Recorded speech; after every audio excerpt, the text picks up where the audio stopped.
Sir ನಮಸ್ಕಾರ ಅಣ್ಣ. ನಮಸ್ಕಾರ. ಯಾವ ರೀ ಸರ್? ಇದು ಕಂಕನವಾಡಿ. ಕಂಕನವಾಡಿ ಸರ್. ಇವಾಗ ನೀವು ಕಬ್ಬ ಬೆಳೆಯಕೈತಿ ಎಷ್ಟು ವರ್ಷ ಆತ್ರಿ? ಕಬ್ಬ ಬೆಳೆಯಕತ್ತ ಒಂದು 20 ವರ್ಷ ಮ್ಯಾಲ ಆತ್ರಿ ನೋಡ್ರಿ. 20 ವರ್ಷ ಮೇಲೆ ಸರ್. ಅಂದ್ರೆ ನೀವು 20 ವರ್ಷದಾಗ ನಿಮ್ಮ ಕಬ್ಬಿನ ಒಳಗೆ ಅಂದ್ರೆ ಯಾವ ಥರ ರಿಸಲ್ಟ್ ತೆಗದಾರಿ ಅದನ್ನು ಸ್ವಲ್ಪ ಮಾಹಿತಿ ಹೇಳ್ರಲ್ಲ. ಮುಂದೆ ಆಗಿನ ಪದ್ಧತಿ ಒಳಗೆ ಭಾಳ ಕಡಿಮೆ ಇದ್ರಿ. ಹಾಂ ರೀ. ಈಗೀಗ ನಾ ಬರೋದೀಗ ಡ್ರಿಪ್ ವಾಟರ್ ಸಾಲಿಬಲ್ ಆಮೇಲೆ ಕಬ್ಬಿನ ತರುವ ಕಬ್ಬು ಹಚ್ಚೋಕ್ಕಿಂತ ಕಬ್ಬಿನ ತರುವ ಹಚ್ಚೋದ್ರಿಂದ ಸ್ವಲ್ಪ ಇಳುವರಿ ಜಾಸ್ತಿ ಐತ್ರಿ. ಹಾಂ ರೀ. ಹೊಳೆ ವಾಪಸ್ ಈಗ ನಾವು ಈಗ ಒಂದು 4-5 ವರ್ಷ ಆತ್ರಿ ತರುವ ಹಚ್ಚಾಕತ್ತೀವಿ. ಈಗ ಹಾಂ ರೀ. ತರುವ ಹಚ್ಚೋದ್ರಿಂದ ಬೆನಿಫಿಟ್ ಅದಾವ್ರಿ. ಹಾಂ ರೀ. ಬೆನಿಫಿಟ್ ಅದಾವ್ರಿ. ಹೊಳ್ಳಿ ವಾಪಸ್ ನಾವು ತರುವ ಹಚ್ಚೋದ್ರಿಂದ ಏನಾಯ್ತಂದ್ರೆ ರೀ, ಹಾಂ ರೀ, ತರುವ ನಾವು ಕಬ್ಬ ತುಳಿದ ಬಳಕ ಹೊಳ್ಳಿ ಅದನ್ನ ನಾಟಿ ಮಾಡಿ ಬರ್ಬೇಕಾದ್ರೆ 1 ತಿಂಗಳು ಬೇಕ್ರಿ. 1 ತಿಂಗಳು. ಹಾಂ. ನಾವು ಅಗಾವನ ನಾವು ನರ್ಸರಿ ಒಳಗೆ ತರು ಮಾಡ್ಕೊಂತ ಅಂದು ಇಲ್ಲಿ ಹಚ್ಚಿದ್ವಿ. ಈಗ ಹಚ್ಚಿದ್ವಂದ್ರೆ 1 ತಿಂಗಳು ಮುಕ್ಕಟ್ಟು ಲಾವಣಿ ಮಾಡಿದಂಗೆ ಅದನ್ನ ಲಾವಣಿ ಮಾಡಿದೆ.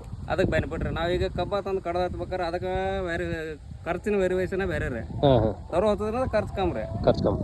ಮಿನಿಮಮ್ ಏನಾದ್ರು 1 ಎಕರೆ ತುಳಿತಂದ್ರೆ 2-2.5 ಟನ್ ಕಬ್ಬು ಐತ್ರಿ. ಹಾಂ ರೀ. ಈಗ ನಾವು ತರು ಹತ್ತೋದ್ರಿಂದ ಕಡಿಮೆ ಖರ್ಚು ರೀ. ಕಡಿಮೆ ಖರ್ಚು. ಮತ್ತು 1 ತಿಂಗಳು ಮುಕ್ಕಟ್ಟು ಹಚ್ಚಿದಂಗೆ ಆಕೈತ್ರಿ. ಬರೋಬ್ಬರಿ. ಮತ್ತು ಇದರಿಂದ ಇಳುವರಿ ಜಾಸ್ತಿನೂ ಐತ್ರಿ. ಇದು ತರುವಿಂದ ಮರಿ ಜಾಸ್ತಿ ಹೊಡಿತಾವು, ಖರ್ಚು ಕಮ್ಮ. ಈಗ ಹೊಸತಿ ಹಚ್ಚಿದ್ದೀವ್ರಿ ನಾವು ತರೂರು. ಹಾಂ ರೀ. ಹೊಸತಿ ಹಚ್ಚಿದಾಗ 8.5 ತಿಂಗಳು ಹಿಡ್ಕೊಂಡು ಕಡ್ದಿದ್ದೀವಿ ರೀ. ಹಾಂ ರೀ. 52 ಟನ್ ಬೇಯ್ತ್ರಾಗ. 52 ಟನ್ ರೀ. 52 ಟನ್ ಬೇಯ್ತ್ರಿ. ಈಗ ಈ ಸತಿ ಹಚ್ಚಿ ನೋಡಿದ್ರಿ ನಾ. ಹಾಂ ಹಾಂ. ಈಗ ಹಚ್ಚಿ ಒಂದು 25 ದಿವಸ ಆತ್ರಿ. ಈಗ 25 ದಿವಸ ಆತ್ರಿ. ಸಣ್ಣಗೆ ಮರಿ ಸ್ಟಾರ್ಟ್ ಆಯ್ತ್ರಿ. ಈಗ ತರು ಎಲ್ಲ ಸೆಟ್ ಆಗ್ಯಾವ ರೀ? ತರು ಎಲ್ಲ ಪೂರ ಸೆಟ್ ಆಗ್ಯಾವ. ಹಾಂ ಹಾಂ ಹಾಂ. ಈಗ ನೀವು ನೀರಿಂದ ಅದು ಯಾವ ಥರ ಮ್ಯಾನೇಜ್ಮೆಂಟ್ ಮಾಡ್ತೀರಿ? ಅಂದ್ರೆ ನೀರು ಯಾವ ಥರ ಯಾವ ಹಂತದಾಗ ಅಂದ್ರೆ ಇಷ್ಟ ಟೈಮಿಂಗ್ ಕೊಡ್ಬೇಕಂತ ಏನು ಫಿಕ್ಸ್ ಮಾಡ್ಯಾರ ಹೆಂಗೆ ರೀ? ಏನಿಲ್ಲ ರೀ, ನಾವು ಅದ್ರ ನೆಲ ಆರಿದಂಗೆ ಅಷ್ಟೇ ರೀ. ಭಾಳ ಅತಿಸಿ ಕೊಡುವಂಗಿಲ್ಲ ರೀ, ಹಾಂ ಹಾಂ. ಭಾಳ ಕಡಿಮೆನೂ ಕೊಡುವಂಗಿಲ್ಲ. ಹಾಂ ಹಾಂ. 3 ಅಥವಾ 4 ದಿವಸ 2 ತಾಸು ಅಥವಾ 30 ತಾಸು ಕೊಟ್ರೆ ಸಾಕ್ರಿ. ಈಗಿನ ಪೂರ್ತೈತಿ. ಈಗಿನ ತರು ಸೆಟ್ ಆಗುತ್ತಾನ. ಹಾಂ ರೀ. ಸ್ವಲ್ಪ ಮರಿ ಹೊಡೆದು ಜಾಸ್ತಿ ಬರಾಕೈತೆ. ಅವಾಗ ನಾವು ವಾಟರ್ ಸಾಲಿಬಲ್ ಕೊಡೋದ್ರಿಂದ ಸ್ವಲ್ಪ ನೀರು ಜಾಸ್ತಿ ಬೇಕಾಗೈತೆ ರೀ. ಬರೋಬ್ಬರಿ. ಆ ಟೈಮ್ದಾಗ ಏನು ಮಾಡೋದ್ರಿ, ಈಗ ನಾವು ಈಗ 3 ತಾಸು ಬಿಡೋಲ್ಲ, ಆಗ 4 ತಾಸು ಬಿಟ್ಬೋದು. 4 ಕಬ್ಬು ಹೆಂಗೆ ಗ್ರೋತ್ ಹಾಕೋದು ಬರೋದಿಲ್ಲ, ಹಂಗೆ ಸ್ವಲ್ಪ ನೀರು ಹಚ್ಕೊಟ್ಬೋದು ಹೋಗ್ಬೇಕಾಗತ್ತೆ. ಇದಕ್ಕೆ ಗೊಬ್ಬರ ಅದು ಏನೇನು ಕಡ್ದ್ರಿ? ಗೊಬ್ಬರ ಇರೋದಕ್ಕೆ ತಿಪ್ಪಿ ಗೊಬ್ಬರನ ಒಂದು 9 ಟೈಪ್ ಕಡ್ದನ್ರಿ. ಇದಕ್ಕೆ ಹಾಂ ರೀ. 9 ಟೈಪ್ ಗೊಬ್ಬರ ಕಡ್ದು ಏನು ನಾವು ಸಾಲ ಗೊಬ್ಬರ ಅದೇನು ಹಾಕಿಲ್ಲ ರೀ. ಹಾಂ ಹಾಂ. ಈಗ ಜಸ್ಟ್ ಒಂದು ಡ್ರಿಂಕ್ಸ್ ಆಗೈತ್ರಿ. ಹಾಂ ರೀ. ಆಮೇಲೆ ವಿವೋ ಒಂದು ಇದು ಮಾಡೀವ್ರಿ. ಹಾಂ ರೀ. ಆಮ್ಗೋಲ್ಡ್ ಅಂತ ಇದು ಮಾಡೀವ್ರಿ. ಹಾಂ ಹಾಂ. ಅದ್ರ ಜೊತೆ ವಿವೋ ರೀ. ಹಾಂ ಹಾಂ. ಇಟ್ಟು ಡ್ರಿಂಕ್ಸ್ ಮಾಡ್ಕೊಂಡ್ರೆ ಇದನ್ನ ಬಿಟ್ಟು ಮತ್ತೇನು ಮಾಡಿಲ್ಲ. ಸೆಕೆಂಡ್ ಡ್ರಿಂಕ್ಸ್ ಮಾಡ್ಬೇಕ್ರಿ. ಸೆಕೆಂಡ್ ಡ್ರಿಂಕ್ಸ್ ಮಾಡ್ಬೇಕು ರೀ. ಹಾಂ ರೀ.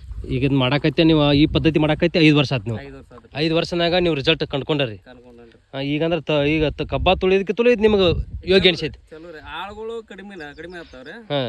ಕೆಲಸನ ಈಗ ನಾವು ಕಬ್ಬ ಕಡ್ತಂದು ಹಚ್ಬೇಕಾರೆ 3 ದಿನ ಬೇಕ್ರಿ. ಒಂದು ಟೈಮಿಗೆ 1 ಎಕರೆ ಹಚ್ಬೇಕಾರೆ. ಹಾಂ ರೀ. ಈಗ ನಮ್ಗೆ ಆಳುಗಳು ಇರಲಿಲ್ಲ ಅಂದ್ರೆ ನಾವು ಒಟ್ಟ 3 ಮಂದಿನ ಕರ್ಕೊಂಡು ಹೋಗ್ತೀವಿ. 1 ದಿನದಾಗ ಕುಲ ಮಾಡ್ಕೊಂತೀವಿ. 1 ದಿನ ಕುಲ ಮಾಡ್ಕೊಂತೀವಿ. ಹ್ಞೂ ಹ್ಞೂ. ತರು ಹಚ್ಚೋದ್ರಿಂದ ಸ್ವಲ್ಪ ಬೆನಿಫಿಟ್ ಐತ್ರಿ. ಬೆನಿಫಿಟ್ ಐತ್ರಿ. ಇಳುವರಿನೂ ಚಲೋ ಬರ್ತೈತ್ರಿ. ಅದಕ್ಕೆ ಹಾಂ ಹಾಂ. ನಮ್ಗೆ ಹೆಂಗೆ ಬೇಕಾದ ನಮ್ಗೆ ಎಷ್ಟು ಬೇಕಾದ್ರೆ ಮರಿ ಹೊಡಿತಾವೆ. ಎಷ್ಟು ಬೇಕಾದ್ರೆ ಕಾಕೊಂಡು ಉಳ್ಕಾದ ಮರಿ ತೆಗೆದ್ರೆ ನಡೀತೈತ್ರಿ. ಎಷ್ಟು ಡೇಬಿ ಕತ್ತ ಕಡ್ದಾರ ಇದಕ್ಕೆ? 9 ಡೇಬಿ ಕಡ್ದ ನೋಡ್ರಿ. 9 ಡೇಬಿ ರೀ. ವಾಸತಿ ಈಗ ಮಿನ್ಕಲಿದ್ದಾಗ ನಾವು 4 ಡೇಬಿ ಕಡ್ದೇನಿ ರೀ. 2 ಗಲೀಲಿ. ಹಾಂ ರೀ. 4 ಡೇಬಿ ಕಡ್ದ 8 9 ತಿಂಗಳಿಗೆ ಕಡ್ದಕ್ಕೆ 55 ಟನ್ ಆಗಿತ್ತು ರೀ. 55 ಟನ್ ಆಗೈತ್ರಿ. ನಾ ಅದಕ್ಕೆ ಈ ಗೊಬ್ಬರ ಕಡಿಮೆ ಇದ್ಗಪ್ಪ ಈ ಸತ 9 ಡೇಬಿ ಕಡ್ದು ನೋಡೋದನ್ರಿ. ಈಗ ನೆಕ್ಸ್ಟ್ ನೋಡ್ಬೇಕ್ರಿ ಏನು ಮಾಡ್ತೈತಿ. ಹ್ಞೂ ಹ್ಞೂ ಹ್ಞೂ. Okay, thank you. ನಮಸ್ಕಾರ.